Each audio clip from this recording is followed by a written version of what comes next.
കുറച്ച് വർഷങ്ങൾക്ക് മുമ്പ് വരെയില്ലേ, മെഹക്കിന് ഒരു 8 വയസ്സൊക്കെ ഉള്ളപ്പോൾ എല്ലാം ഞാൻ ഇങ്ങനെ ഓൻ്റെ സമപ്രായക്കാരായ കുട്ടികളെ കാണുമ്പോൾ ഒക്കെ ഇങ്ങനെ ശ്രദ്ധിക്കുക. ഇങ്ങനെ കല്യാണത്തിന് പോയാൽ, മക്കളെ സ്കൂളിൽ മീറ്റിങ്ങിനൊക്കെ പോയാലെല്ലാം അവരൊറ്റയ്ക്ക് ചെരുപ്പിടുന്നത്, ഷൂ ഇടുന്നത്, അതൊക്കെ എനിക്ക് ഭയങ്കര ഒരു ആഗ്രഹമായിരുന്നു. എന്താണെന്ന് വെച്ചാൽ എൻ്റെ മൂത്ത കുട്ടിയാണല്ലോ മെഹക്ക്.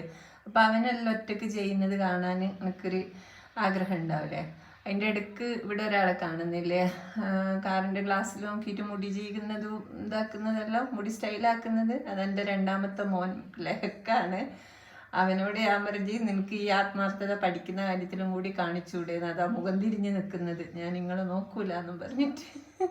അല്ല, എന്നിട്ട് പറഞ്ഞു വന്നത് എന്താ അറിയോ, മെഹക്ക് ഇപ്പോൾ ഷൂ ഒക്കെ ഇടുന്നത് കാണുമ്പോൾ ഇത് നമ്മളെ എത്ര നിരന്തരമായ പ്രയത്നത്തിൻ്റെ ഫലമാണ് മെഹക്ക് ഇങ്ങനെ ഒറ്റയ്ക്കോരോ കാര്യങ്ങൾ ചെയ്യുന്നത്. ഇപ്പം തന്നെ നോക്ക്, കാലിൽ കയറുന്നതും പിന്നെ സീറ്റ് ബെൽറ്റ് ഇടുന്നതൊക്കെ, ഇതൊക്കെ നമ്മളെ ഒരു വലിയ സ്വപ്നമായിരുന്നു. ഇതിപ്പം കേൾക്കുന്ന എല്ലാവർക്കും കണക്ട് ചെയ്യണമെന്നില്ല, പക്ഷെ ഞാൻ പറയുന്നത് എന്നെ പോലുള്ള അമ്മമാർക്ക് വേഗം മനസ്സിലാവും. നമ്മൾ ഒരുപാട് ശ്രമിച്ച് പ്രോത്സാഹിപ്പിച്ച് അതിൻ്റെ ഫലമാണ് ഇവർ ഇന്ന് ഈ കാണിക്കുന്ന ഈ ഓരോ കാര്യങ്ങൾ ഒറ്റയ്ക്ക് ചെയ്യുന്നത്. ഇനിയിപ്പോൾ ഈ കൂളി ഗ്ലാസ് എല്ലാം വെച്ചിട്ട് സ്റ്റൈലാക്കിയിട്ട് എവിടെയാണ് പോകുന്നത് നിങ്ങൾക്ക് കേൾക്കണ്ടേ. നമ്മുടെ വീട്ടിൻ്റെ തൊട്ടടുത്തുള്ള ബേക്കറി ഇത് ചായക്ക് കടി വാങ്ങാൻ വേണ്ടിയിട്ടാണ് ഈ 3 ആളും ഇത്ര സിനിമയിലെങ്ങാൻ അഭിനയിക്കാൻ പോകുന്ന പോലത്തെ സ്റ്റൈലിൽ പോകുന്നത്.